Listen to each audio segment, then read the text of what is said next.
자, 그러면 왜 내가 자꾸 여태까지 뭐 착함, 좋은 뭐 얘기하는데 이동을 하래는 운동 어쩌고 저쩌고 왜 도대체 차이가 뭔지를 알아야 이동을 하든 말든 할 거 아니에요. 제가 그림으로 한번 준비해 봤습니다.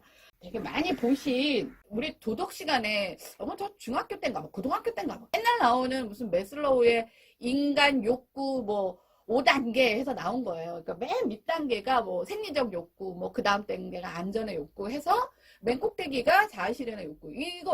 그 얘기는 뭐냐면 어떤 것도 어떤 그 개념 하에서는 단계가 있어요.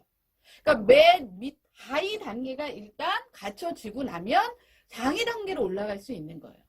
그래서 여기 보시면 도덕 위에 윤리가 있죠. 우리 도덕은 언제 배워요? 그 다음에 이제 윤리. 그러면 도덕과 윤리는 차이가 있어요.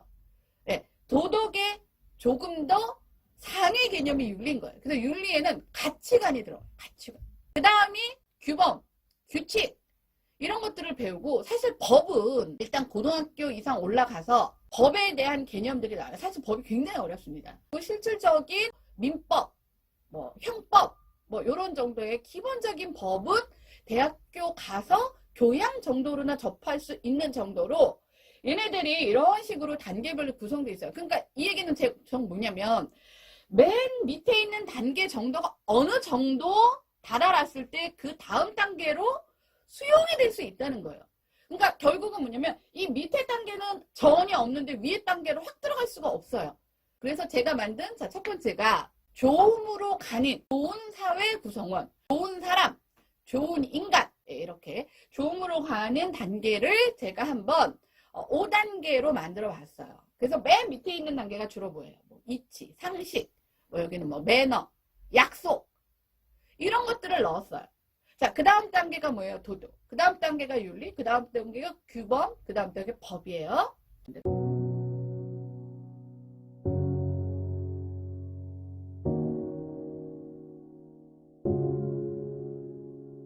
인간의 도덕적인 발전과 사회적 질서의 유지는 상당히 복잡하고 다양한 요소들이 상호작용하는 결과이다. 필자가 지난 기사에서 기술한 바와 같이 인간으로서 단순히 양보만을 하는 착한 사람이 되는 것보다는 도덕과 윤리, 규범과 법적으로 성숙한 이른바 좋은 사람이 되는 것이 더 가치 있고 중요하다고 하였다. 이러한 개념적인 이상을 실천으로 옮기는 것은 매우 어렵기 때문에 어떤 실질적이고 구체적인 가이드라인의 개발이 필요할 것이다. 왜냐하면 우리는 이론적인 내용이나 형이상학적인 조언만으로는 실제 사회에서의 실천적인 결과를 얻기 어렵다는 것을 잘 알고 있기 때문이다.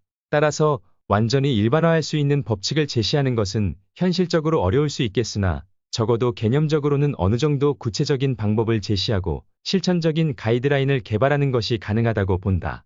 이러한 실천적 가이드라인을 개발함에 있어서는 학문적인 연구와 경험적으로 축적된 지식의 적용이 중요하다. 본고에서 필자는 매슬로우의 욕구 5단계 모델에서 얻은 영감을 바탕으로 착한 사람에서 좋은 사람으로 가기 위한 실천적인 가이드라인 5단계 모델을 아래와 같이 제시하고자 한다. 우선 본제시 모델의 5단계를 각 단계별로 설명할 것이고 그 이후에 매슬로우의 5단계 욕구 모델을 벤치마킹한 것에 대한 타당성을 5가지 사유를 들어 기술하고자 한다.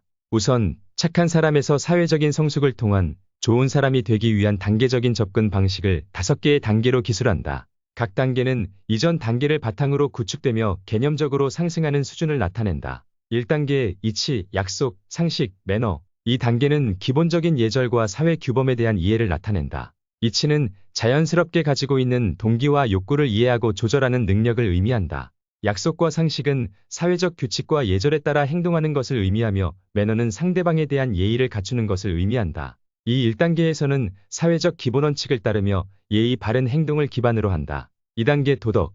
이 단계는 사회에서의 상호작용에 필요한 원칙을 이해하고 실천하는 데 초점을 맞춘다. 도덕은 옳고 그름, 선과 악에 대한 판단력과 책임감을 갖는 것을 의미한다. 이 단계에서는 주로 자기 자신보다는 타인의 이익을 우선 존중하는 이른바 선하고 착한 선택을 하는 데 중점을 둔다.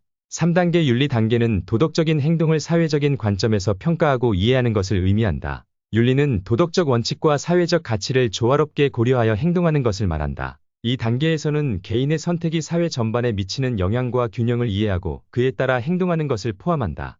4단계 규범. 이 단계에서는 사회적인 규칙을 이해하고 준수하는 것에 관한 것인데 규범은 사회의 안정과 질서를 유지하기 위해 필요한 규칙들을 의미한다.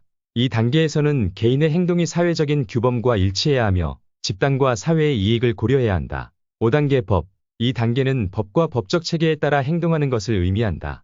법은 사회적인 규제와 질서를 구축하는 데 필수적인 역할을 한다. 이 단계에서는 법적인 틀 안에서 행동하며 법과 법의 권위를 존중한다. 상기 기술한 모델은 착한 사람에서 좋은 사람이 되기 위한 단계적인 발전을 나타낸다. 이 모델을 따르면 개인은 기본적인 예절과 상식에서 시작하여 도덕적인 판단력과 사회적 책임을 키우고 규범과 법을 준수하는 성숙한 사람으로 성장할 수 있을 것이다. 이러한 단계적인 접근 방법은 사회적 성장과 윤리적인 행동을 장려하며 전반적인 사회 질서와 웰빙에도 기여할 수 있을 것으로 본다. 필자는 본고에서 상기 5단계 모델은 매슬로우의 욕구 5단계 모델에서 영감을 받았고 이를 벤치마킹하여 개발하였다고 밝혔는데 이의 합리성과 타당성을 기술하고자 한다. 매슬로우의 욕구 5단계 모델은 인간의 욕구와 만족에 대한 이론으로 잘 알려져 있다. 이 모델은 인간이 가진 5가지 기본적인 욕구를 단계적으로 충족시키는 과정을 설명하며 이러한 욕구들이 계층적으로 구성되어 있다고 주장한다. 이 모델을 착한 사람에서 좋은 사람으로 발전 및 성숙하는 단계의 모델로 사용하는 것은 하기와 같은 5가지 유효한 이유가 있다. 첫째, 단계적 진화. 매슬로우의 욕구 5단계 모델은 단계적 진화의 개념을 포함하고 있다. 사람들은 더 낮은 단계의 욕구가 충족되어야 더 높은 단계의 욕구로 나아갈 수 있다고 말한다. 좋은 사람으로 가는 발전도 이와 유사한 단계적인 과정을 거치며 이치와 약속 그리고 상식과 매너와 같은 기본적인 가치들이 충족되어야 더 복잡하고 성숙한 도덕적 가치들을 실천할 수 있다. 둘째, 가치의 상승. 매슬로우의 모델에서 각 단계는 이전 단계보다 더 높은 수준의 가치와 만족을 나타낸다. 좋은 사람으로 가는 도덕적 발전도 이와 유사한 개념을 포함하며 기본적인 도덕적 가치들이 발전하여 더 높은 도덕적 원칙과 가치를 실천하게 되는 것이다. 셋째, 사회적 상호작용. 매슬로우의 욕구 5단계 모델은 사회적 상호작용의 중요성을 강조한다. 착한 사람에서 좋은 사람으로 가는 인간의 성숙도 사회적 상호작용과 관련이 깊으며 도덕적인 행동은 다른 사람들과의 관계에서 발생하고 영향을 미친다. 따라서 도덕과 윤리적 발전을 설명하는 모델은 반드시 사회적 상호작용과 연결되어야 한다. 넷째, 계층적 구조. 매슬로우의 모델은 5가지 욕구를 계층적 구조로 표현하고 있다. 이와 유사하게 좋은 사람으로 가기 위한 발전도 여러 단계와 수준을 포함하는 계층적 구조를 가지며 좋은 사람이 되기 위해 다양한 도덕적 가치와 규범을 단계적으로 습득하고 균형적으로 내재화해야 한다. 다섯째, 개인적 성장. 매슬로우의 모델은 개인적인 성장과 발전을 강조한다. 좋은 사람이 되기 위한 도덕적 발전도 마찬가지로 개인의 도덕적인 성장과 성숙에 초점을 맞추며 다양한 도덕적 가치와 행동의 책임을 받아들이는 과정을 포함한다. 지금까지 기술한 이유들로 인해 필자는 매슬로우의 욕구 5단계 모델은 착한 사람에서 좋은 사람으로 가기 위한 도덕적인 발전의 단계를 설명하는 데 유용한 벤치마크로 사용될 수 있다고 본다. 이상으로 필자는 본고에서 기술한 5단계 모델이 이치와 약속, 상식과 매너부터 출발하여 도덕, 윤리, 규범과 법적인 측면까지 포괄적이고 계층적인 성숙을 이루고 종국에는 좋은 사람이 될 수 있는 실천적 가이드 라인으로 널리 제시될 수 있기를 기대한다.